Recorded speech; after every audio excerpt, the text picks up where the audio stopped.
This clip is brought to you by SaveWithConrad.com.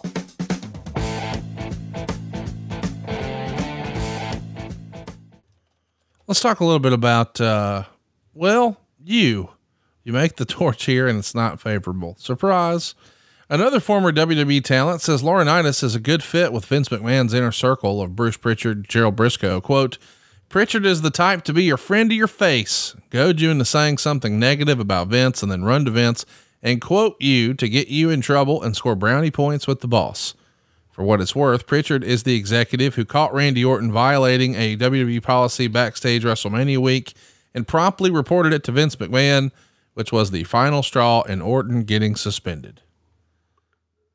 Well, what say you, Conrad? You've been around me for several years. No, that is not you. That is not your MO. I can agree with that. But you've heard that because you've heard that from people that don't know me.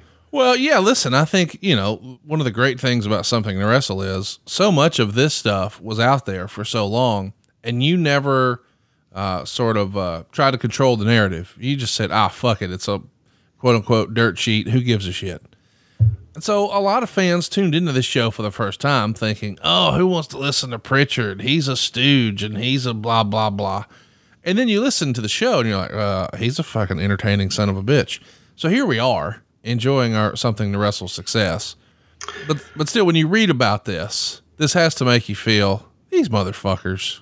No, I don't dignify it with an answer because it's ill-informed, people stating shit that from people who aren't there, that watch from the outskirts, that have no idea. How does a story like the one here about it was Prichard who caught Randy Orton violating a policy, blah, blah, blah. How does that get out? Same way everything else gets out. Okay. This is a great show so far. Telegraph, tell the wrestler. Because this is going to be a challenging show as is, because I have a feeling you're not going to enjoy this one very much. Our topic today, Backlash 2006. Yes, this is that particular Backlash where Vince wrestled God, I believe, in the main event. So a lot to unpack here, as I like to say on the show. Let's just jump right into it, man. We're covering this because it's 15 years ago. Went down on April 30th, the Rupp Arena there in Lexington, Kentucky. We had 14,000 fans and it did 273,000 pay-per-view buys. Overall, the event does $19.9 million in revenue. Listen, it's not exactly a company record, but by God, $19.9 million is a boatload of cash for a single show. Yeah, that's not bad versus doing some of them $32,000 houses that we thought was good in Texas back in the day. Yeah, I mean, that is something that, we sort of gloss over, but we take the success for granted sometimes and we say, things were down relative to what, you sort of grew up in the business. This is another stratosphere, right? It sure is. And it was looking at it's kind of a new normality. Let's talk about some other news and notes here. Meltzer would say, or Wade would say rather, we went Wade Keller this week over at the Torch, pwtorch.com. There's no clear timetable on when Shawn Michaels will be drastically cutting back on his schedule. Originally, when he returned full time, it was only supposed to be for a short span, but he enjoyed his return to work so much that he kept accepting more feuds and full-time bookings. Recently, though, he has become disenchanted, said one colleague. What WWE does sometimes is show their hand. Michaels realized that he's just one of their animals being herded around. He may be one of management's or Vince's favorites, but he's still just seen as one of the boys.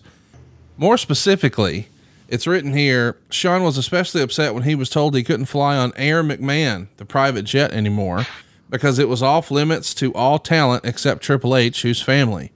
But when they needed him for a last-second booking, and he said he couldn't get a commercial flight to get there in time, McMahon offered the private jet.